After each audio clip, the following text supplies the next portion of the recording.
Captain Ethan Wright stood at the window of Earth Defense Force headquarters, watching the sunset over the Pacific Ocean. The red-gold lights sparkled on the water, a familiar sight that might soon become just a memory. In his hand, he held a small data tablet containing humanity's most important message, confirmation that they were not alone in the universe. 3 days ago, the transmission had arrived.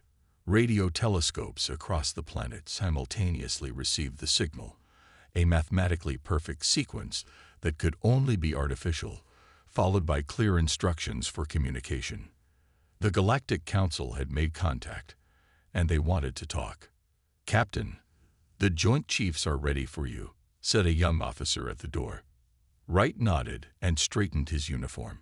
At 42, he had never expected to become humanity's first ambassador to alien life. His background was military, not diplomatic, but the world's leaders had decided that caution was necessary. If these aliens had hostile intentions, they wanted someone who could recognize a threat. The conference room fell silent as Wright entered. 12 men and women from various nations sat around the table, their faces tense with anticipation and worry. "The translation algorithms have finished processing their latest message," Wright began. "The Galactic Council has invited Earth to send representatives to their central station. They're offering us membership in their interstellar community." General Martinez leaned forward. "And you believe them?" "I believe they're sincere about the invitation," Wright replied carefully. "Their motives remain unclear." Dr. Olivia Barnes, the project's head scientist, displayed a hologram of a massive space station. "According to their data, this is where we'd be heading. It's located in what they call neutral space, about 12 light-years from Earth." "And how exactly are we supposed to get there?" asked the Chinese representative. "We barely have ships that can reach Mars reliably." Dr. Barnes smiled. "That's the interesting part. They've provided technical specifications for a basic FTL drive. It's like they're offering us the test to see if we're smart enough to solve it." The room erupted in discussion. Some voices urged caution, others excitement. Wright watched them debate, knowing that humanity stood at a crossroads. Whatever they decided today would change the course of human history forever. 6 months later, Wright stood on the bridge of the EDF Horizon, Earth's first true starship. The vessel had been built in orbit using the principles provided by the Council, though many components were distinctly human in design. A crew of 35 had been selected from nations across the globe. "Final systems check complete, Captain," reported Commander Ben Foster, Wright's second-in-command.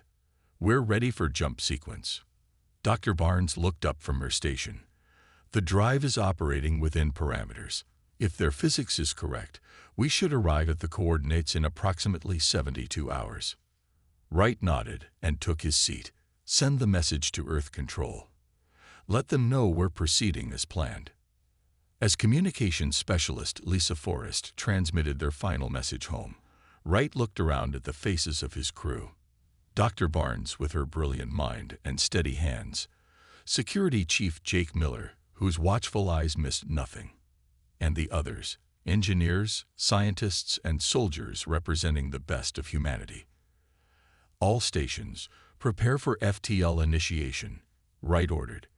"Let's go meet our neighbors." The stars outside the viewscreen blurred as the horizon accelerated beyond light speed. Earth vanished behind them, becoming just another pale blue dot in the vast darkness. Ahead lay the unknown, a galactic council of advanced species that had reached out to humanity with promises of knowledge and fellowship. What they would actually find remained to be seen. The horizon emerged from faster-than-light travel with a shudder. Through the main viewport, the Galactic Council station appeared, a massive structure shaped like an enormous wheel with spokes extending from a central hub. Lights sparkled across its surface, and dozens of ships of various designs moved around it. "It's beautiful," whispered Dr. Barnes, her voice filled with awe. "And enormous," added Commander Foster. "That central hub alone must be 10 kilometers across." Captain Wright studied the approaching station. "Lisa, are you receiving any transmissions?" Communications specialist Forrest nodded, her fingers moving across her control panel. "Yes, sir. They're providing docking instructions. I'm feeding them to navigation now." As the horizon approached the station, the crew got their first close look at other alien vessels.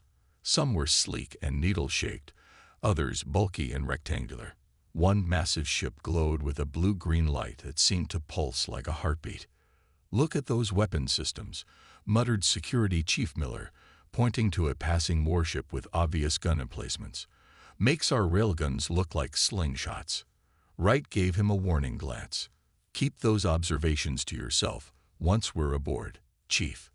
The docking procedure went smoothly, guided by the station's automated systems. When the airlock sealed with a hiss, Wright addressed his team. "Remember, we represent all of Earth. Be respectful, but stay alert." When the doors opened, they faced their first aliens. Tall, blue-skinned humanoids with 4 arms and large eyes that blinked sideways. "Welcome to Central Station," said one in perfect English. "I am Tira of the Ilarians. We have been assigned as your guides." Wright stepped forward. "Thank you. I'm Captain Ethan Wright of Earth. We're honored to be here." The reception area was filled with different species, some vaguely humanoid, others completely unlike anything from Earth. The humans drew curious stares as Tira led them through wide corridors to their assigned quarters. "The formal introductions will begin tomorrow," Tira explained. "Tonight, there is a welcoming banquet. All new species are presented to the Council." After settling in their quarters, the Earth delegation prepared for the banquet. Wright had just finished putting on his dress uniform when a chime announced a visitor. A reptilian being with crimson scales and yellow eyes entered without waiting for permission. "So these are the humans," it said, its voice a low rumble. "Smaller than I expected." Wright stood straight. "I'm Captain Wright." "And you are?" "Commander Thrax of the Draconian Empire." The alien's eyes narrowed. "We reviewed your transmission data. Your species still uses combustion weapons and nuclear fission." "How quaint." Dr. Barnes stepped forward. "We're still developing our technology. That's why we're excited to learn from the Council." Thrax made a dismissive gesture. "Learn all you wish. It matters little." After the Draconian left, Miller frowned. "I don't like him." The banquet hall was enormous, with hundreds of aliens gathered at tables. The humans were seated near the front, beside representatives from other new species. On a raised platform sat what appeared to be the Council leadership, 12 beings of different species. Ambassador Krell of the Xenorians, a tall, willowy being with silvery skin, addressed the gathering. When he came to Earth's introduction, he displayed images of human cities and technology. "Our newest applicants, the humans," Krell announced. "Still in early development, but showing promise despite their reliance on primitive weaponry and propulsion. Their quaint projectile weapons and nuclear deterrence remind us of our own ancient histories." Laughter rippled through the hall. Wright felt his face flush, but maintained his diplomatic smile. "We welcome them," Krell continued, "as we welcome all developing species into our protective embrace." Something in the ambassador's tone made Wright uneasy. He glanced at Dr. Barnes, who was studying the other council members with intense focus. Around them, several aliens, particularly the Draconians, were watching the humans with expressions that seemed less than welcoming. Dr. Olivia Barnes couldn't sleep. Something about the council's welcome bothered her. Instead of resting, she sat at the data terminal in her quarters, reviewing the information packets the Ilarians had provided about Galactic Council history. 3 hours into her research, she found the first disturbing pattern. Every primitive species welcomed into the Council in the last century had suffered the same fate. Their home planets were now listed as resource worlds under Draconian or Xenorian control. A soft knock interrupted her thoughts. She opened the door to find Captain Wright. "You should be sleeping, Doctor," he said. "Sir, I need to show you something." She gestured to her screen. "Look at these planets, all former homes of species who entered the Council at our technology level." Wright studied the data. What happened to the species themselves? "Relocated to development colonies," she said, But the population numbers don't add up. There were billions on these worlds, but only millions in the colonies. Wright's expression darkened. Keep digging. I'm going to have Lisa check if our communications are being monitored. By morning, Lisa Forrest had confirmed their worst fears. All our transmissions are being filtered, Captain. We can send messages home, but they're being reviewed first. Can you create a secure channel? Wright asked. Lisa shook her head. Not with their systems watching. We'd need direct access to their communications hub. Security Chief Miller joined them, his voice low. I found something during my getting lost routine last night. There's a massive military installation 3 levels below us. I counted at least 50 Draconian warships being prepared. That's far more than a peacekeeping force would need, Wright observed. And I overheard 2 Draconians talking, Miller continued. They mentioned Earth specifically, something about ideal mineral composition and minimal resistance expected. Dr. Barnes pulled up an image of the solar system on her tablet. I accessed their stellar database. They've classified Earth as a Category A resource world. They're planning to take our planet, Captain. Wright's jaw tightened. We need to warn Earth. There's more, Barnes added. I found references to something called the Harvest Protocol. It's scheduled to begin in 3 weeks. We don't have much time, Wright said. Lisa, keep working on communications. Miller, find us an escape route if things go bad. Dr. Barnes, learn everything you can about their military capabilities. That afternoon, the Earth delegation attended a technology exchange meeting. Ambassador Krell demonstrated Xenorian energy weapons that made Earth's most powerful lasers look like flashlights. Perhaps you'd like to share your defense technologies, Krell suggested with a smile that didn't reach his eyes. Wright described Earth's conventional weapons in vague terms, careful not to reveal their true capabilities or limitations. After the meeting, Commander Thrax approached Wright in the corridor. Your weapons are amusing, human. Projectiles that require propellant. We abandoned such things millennia ago. Sometimes old ideas still work, Wright replied evenly. Thrax laughed. Not against our shields. That night, Dr. Barnes burst into Wright's quarters, her face pale. I found it. The Harvest Protocol is a coordinated invasion plan. Earth is the next target. They plan to use our meeting as cover to send an advance force to our solar system. Lisa Forrest joined them moments later. I can't establish secure communications, but I found something else. There's an Alarian transport leaving for the Proxima system tomorrow. It's our best chance to get home ahead of their fleet. Security Chief Miller completed their impromptu meeting. I've mapped 3 routes to the docking bay. The least guarded path goes through the service corridors. Wright looked at his team, determination in his eyes. Pack essential data only. We leave at 300 hours. Earth needs to know what's coming. The service corridors of the station were dimly lit and narrow, forcing the humans to move in single file. Captain Wright led the way, with Miller bringing up the rear, his hand resting on the sidearm he had smuggled aboard against regulations. So far, so good, whispered Forrest, checking the small scanner she had modified to track life forms. No movement ahead for at least 50 meters. They reached a junction where the corridor split in 3 directions. Wright consulted the rough map Miller had created. Left here, the auxiliary docking bay should be 2 levels down. Dr. Barnes carried a data crystal containing everything she had downloaded about Draconian technology and battle tactics. If we can get this home, Earth might have a chance, she said. As they approached a security checkpoint, voices echoed from around the corner. Wright signaled for everyone to stop and pressed himself against the wall. Unusual access attempts from the human quarters, said a Xenorian voice. Ambassador Krell wants their movements restricted. Wright nodded to Miller, who pulled out a small device he had assembled from components in his quarters. When activated, it created a brief power fluctuation in the nearby systems. As the lights flickered, the team slipped past the checkpoint unnoticed. The auxiliary docking bay was smaller than the main facility, used primarily for maintenance vessels, and courier ships.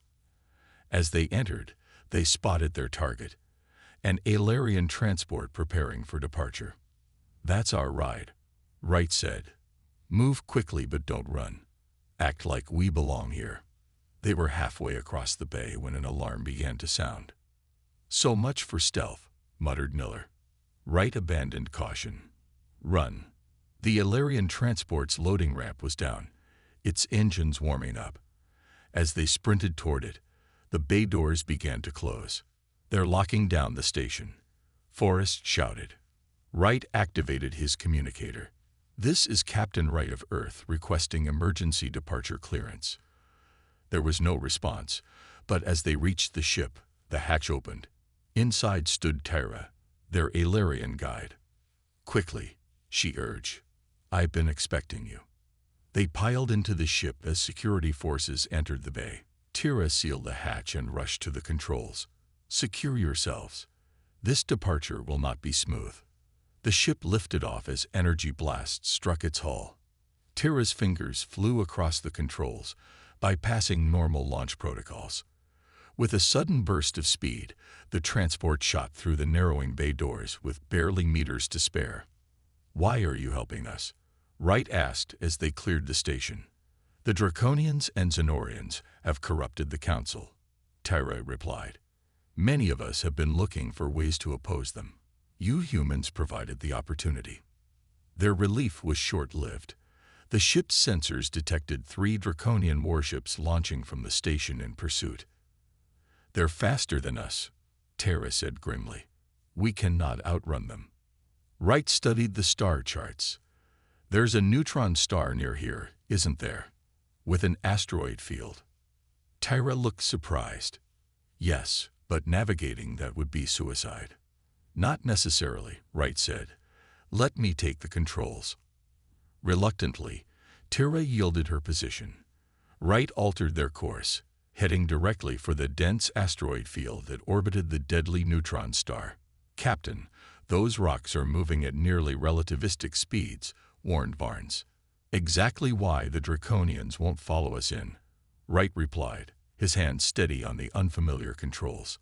"They rely too heavily on automated systems. This requires human intuition." The ship plunged into the field. Wright weaved through the asteroids with precision, worn from thousands of hours in simulators. Behind them, the Draconian ship slowed, unwilling to risk the dangerous passage. "Remarkable," murmured Tyra, watching Wright navigate obstacles that appeared and vanished in seconds. Using the neutron star's gravity well, Wright executed a slingshot maneuver that flung them clear of the field and accelerated them beyond the Draconians' effective weapons range. Setting course for Earth, Wright announced as the stars blurred around them, "We're going home. And this time, we'll be ready when they come." The Horizon's sister ship, EDF Defender, detected the Alarian vessel 2 days before it reached Earth orbit. Captain Wright's emergency authorization codes prevented the defensive grid from firing, but a squadron of interceptors escorted them to the lunar base as a precaution. Admiral Grace Harlow, commander of Earth's United Defense Forces, waited as Wright and his team disembarked. Her gray hair was pulled back in a tight bun, her expression stern but relieved. "Captain, when you missed your scheduled communications, we feared the worst." Wright saluted. "Admiral, we need to convene the Defense Council immediately. Earth is in danger." Within hours, leaders from every major nation gathered in the underground command center beneath Geneva. Dr. Barnes presented her findings while Wright explained the Draconian plans. "The Harvest Protocol gives us 3 weeks at most," Wright concluded. "Their fleet will be larger and more advanced than anything we've ever built." Admiral Harlow studied the holographic display of the Draconian warships. "How can we possibly defend against this?" Dr. Barnes stepped forward. "Their technology has weaknesses. They rely on energy shields calibrated to stop other energy weapons, but they haven't faced kinetic projectiles in centuries." "You mean bullets?" asked the Russian general incredulously. "I mean railguns and mass drivers," Barnes clarified. "Scaled up to space warfare." Engineer Sam Powell, who had designed much of Earth's existing defense grid, stroked his beard thoughtfully. "We could retrofit our orbital platforms, replace the laser arrays with electromagnetic accelerators. We'd need a distraction," Wright added, "something to mask our preparations." Tyra, who had been granted asylum in exchange for her help, joined the conversation. "The Draconians track energy signatures, if you could mask those." Powell snapped his fingers. "A dampening field. If we calibrate it to mimic background radiation, we might appear defenseless until they're in range." For the next 20 days, Earth prepared. Every shipyard and factory operated around the clock. Civilians were evacuated from coastal cities to underground shelters. The orbital defense grid was secretly modified according to Powell's specifications. Admiral Harlow personally oversaw the construction of her flagship, the EDF Valiant. Unlike conventional vessels with external weapons, the Valiant concealed its arsenal behind retractable hull plates. "They expect us to be primitive," she told her officers during the final briefing. "We'll let them think that until the last possible moment." On the 21st day, long-range sensors detected the Draconian fleet entering the solar system. 30 warships, each larger than anything in Earth's arsenal, plus dozens of support vessels and troop transports. "They're not even trying to hide," muttered Wright, now serving as Harlow's strategic advisor. "Why would they?" replied Powell. "They expect an easy conquest." Earth's modest defense fleet, 20 ships including the Valiant, moved into position behind the moon. The dampening field activated, making the planet appear virtually defenseless to Draconian scanners. In homes and shelters around the world, people watched their screens as Commander Thrax's image appeared, broadcasting on all frequencies. "People of Earth," the Draconian announced, his reptilian features projecting confidence. "Your planet has been claimed by the Draconian Empire. Surrender now and accept relocation, or face extinction." Admiral Harlow sat calmly in the Valiant's command chair as the ultimatum was delivered. Around her, crew members waited tensely at their stations. The massive Draconian flagship emerged from hyperspace directly ahead, flanked by its battle group. "Their weapons are powering up," reported the sensor officer. "Hold positions," Harlow ordered. "Let them come to us." On the main viewer, the Draconian vessels advanced, their formation spreading to encircle Earth. They moved with the casual confidence of predators who had never faced real resistance. "All ships," Harlow said quietly into her comm. "Prepare to execute Operation Thunderclap on my mark." The Draconian flagship opened its gun ports, energy weapons glowing as they prepared to fire the first shots of what they expected to be a brief, one-sided battle. Harlow's eyes narrowed. "Not this time," she whispered. "Not our world." Commander Thrax stood on the bridge of his flagship, the Imperial Claw, studying the primitive human defenses with amusement. Their pitiful fleet of small ships huddled behind their moon, their weapon systems barely registering on his advanced scanners. "Pathetic," he said to his second-in-command. "Their most powerful weapon appears to be some form of directed energy device, but it's barely strong enough to damage our outer hull plating." "Shall we offer them another chance to surrender?" asked his officer. Thrax's scaled lips curled into what passed for a smile among Draconians. "No. Let's demonstrate our power, target their largest vessel, and fire a warning shot." Across the void of space, aboard the EDF Valiant, Admiral Harlow watched the Draconian flagship's weapon ports glow with building energy. "They're targeting us," confirmed her tactical officer. "Energy buildup indicates a Class 4 plasma lance." Harlow nodded calmly. "Let them fire first. All ships maintain radio silence." The Draconian plasma lance discharged, sending a brilliant beam of superheated matter toward the Valiant. At the last second, Harlow gave a single command: "Evasive pattern Delta." The Valiant's engines fired, shifting the massive ship just enough that the plasma beam grazed its hull rather than striking the center mass. Damage alarms sounded, but the ship remained operational. Thrax laughed. "Their evasion techniques are amusing. Prepare main battery for full engagement." Before the Draconians could fire again, Admiral Harlow leaned forward in her command chair. Execute Operation Thunderclap. All ships fire Sunbreakers. Across the Earth fleet, hidden hull panels slid open, revealing massive railgun accelerators. Unlike the energy weapons the Draconians expected, these weapons contained no glowing power signatures until the moment they fired. "What are they doing?" asked Thrax's second-in-command, peering at the sensors. "I detect no energy weapons charging." The answer came a moment later as the Valiant shuddered. From its main accelerator cannon, a 2-ton tungsten rod launched at 30 kilometers per second directly toward the Imperial Claw. The other Earth vessels fired similar projectiles simultaneously, each targeting a different Draconian ship. "Incoming objects," shouted the Draconian sensor operator, suddenly panicked. "High-velocity kinetic weapons." "Impossible," Thrax snarled. "Raise shields." But the Draconian shields, designed to disperse energy weapons, proved nearly useless against stolid projectiles moving at a significant fraction of light speed. The tungsten rod from the Valiant punched through the Imperial Claw's forward shields as if they weren't there, tearing through the command section and continuing out the other side. Across the Draconian fleet, similar scenes played out. Some ships managed partial evasions, suffering glancing blows rather than direct hits, but even these caused catastrophic damage. Aboard the Valiant, the bridge crew watched in stunned silence as the first volley hit home. "Direct hits on 17 enemy vessels," reported the tactical officer, her voice steady despite her shock. 5 confirmed destroyers, including their flagship. 3 more heavily damaged. Engineer Powell, standing at the engineering station, allowed himself a small smile. "The Primitives send their regards." Admiral Harlow didn't celebrate. "Reload all rail batteries. Target their remaining capital ships."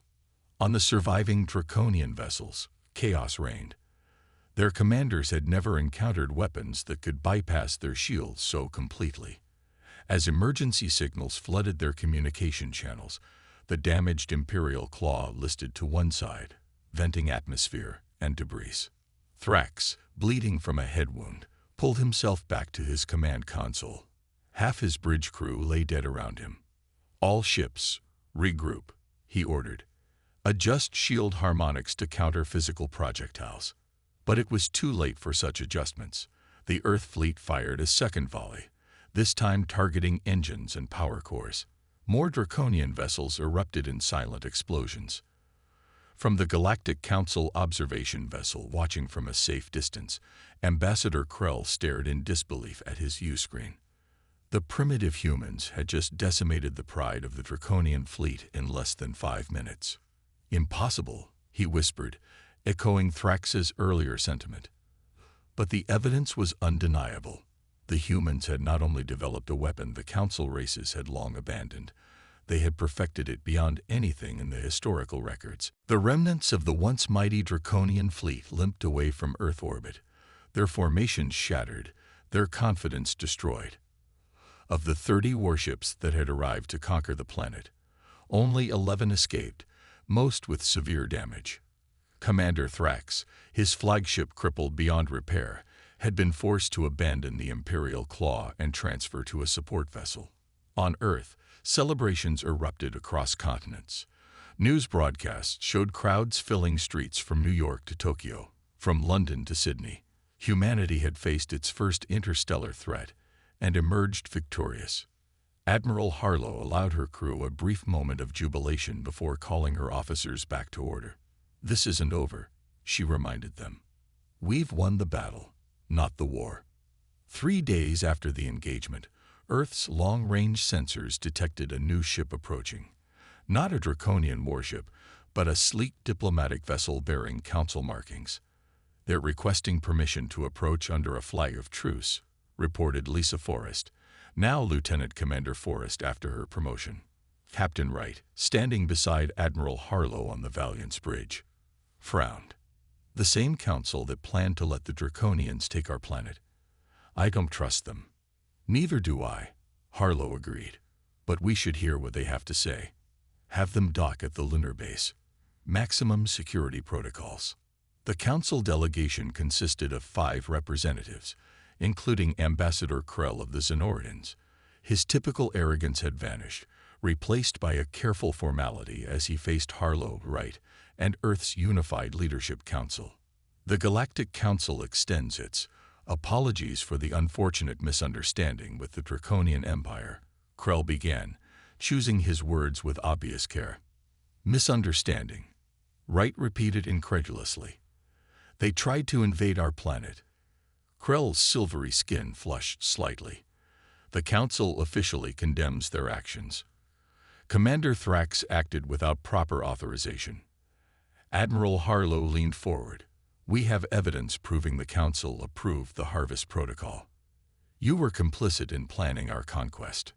Previous administrations may have permitted certain expansionist policies, Krell admitted reluctantly. But in light of recent events, the Council is eager to establish new relations with Earth. As equals, of course. Of course, Harlow said dryly. Now that you've seen what our primitive weapons can do. After the official meeting, Wright found Tira waiting in the corridor outside. The Alarian looked pleased despite the tension in the air. Your victory has changed everything, she said quietly. Many Council species who feared speaking against the Draconians and Xenorians are finding their voices now. Are they forming a new alliance? Wright asked. Tira nodded. Several worlds have already pledged support. We hope Earth will join us, not as junior members, but as leaders. A week later, Earth's Defense Council convened to discuss the future. Engineer Powell presented plans for a new generation of ships, incorporating both human innovations and technology gleaned from studying the damaged Draconian vessels they'd captured. We can build a fleet capable of defending not just Earth, but our allies as well, he concluded. Dr. Barnes had spent days analyzing Council records provided by Tira. The Draconian Empire consists of 27 star systems. They've dominated the Council for centuries through military strength and intimidation. With their fleet crippled, other species will be looking for protection. Admiral Harlow studied the star chart showing Earth's position relative to nearby inhabited systems. We never wanted to become a military power. We just wanted peaceful contact with other civilizations. Sometimes the best way to ensure peace is to be strong enough that no one dares threaten it, Wright observed. The Council's final vote was unanimous. Earth would establish formal diplomatic relations with the Galactic Council, but from a position of strength, not subservience. The shipyards that had hastily produced their defensive fleet would expand, creating vessels capable of reaching distant stars. Captain Wright, standing at the same window where he had watched the sunset months earlier, now looked upward at the night sky. The stars no longer represented unknown potential. They were destinations, homes to allies and enemies alike. Ready for your new assignment? Admiral Harlow asked, joining him. Wright nodded. The EDF Explorer is prepared for its first diplomatic mission to the Alarian homeworld. 5 years after humanity's decisive victory against the Draconian fleet, Earth had transformed.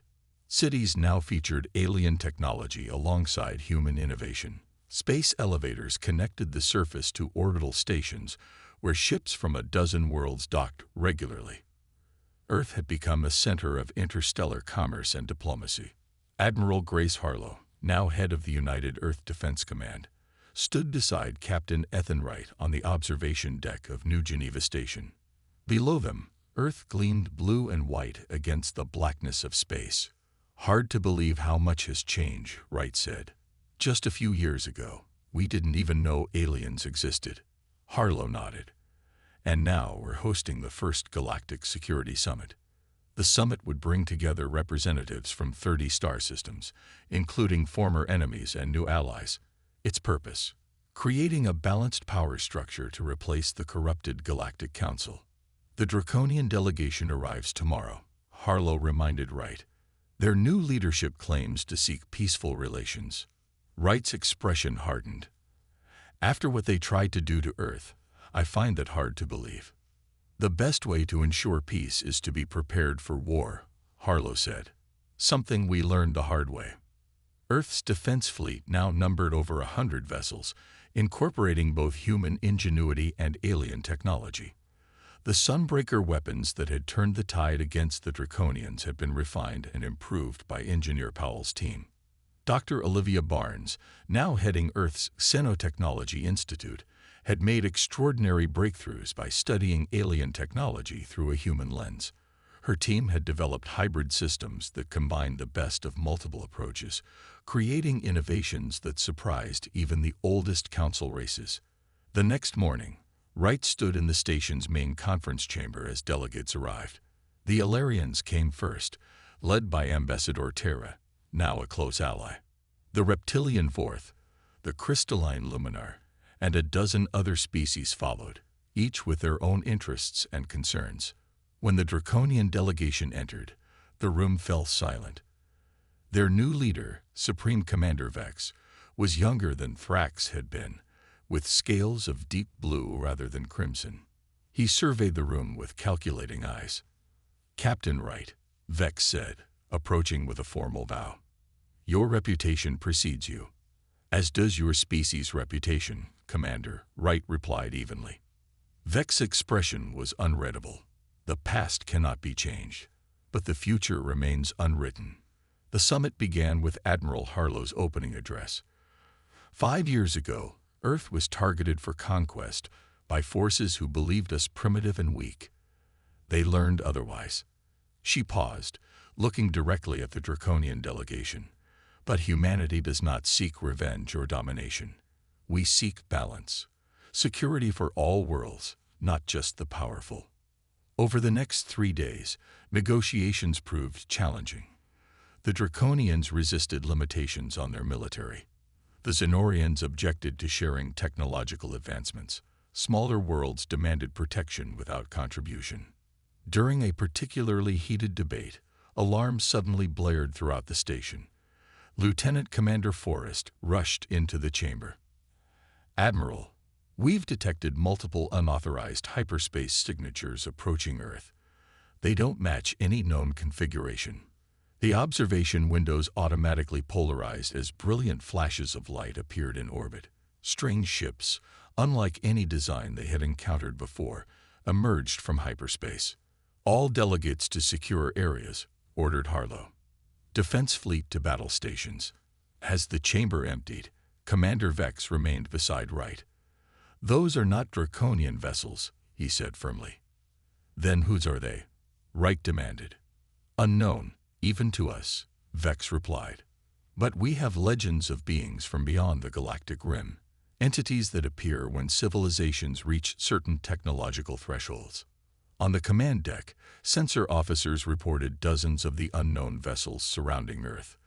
They had made no hostile moves, yet issued no communications.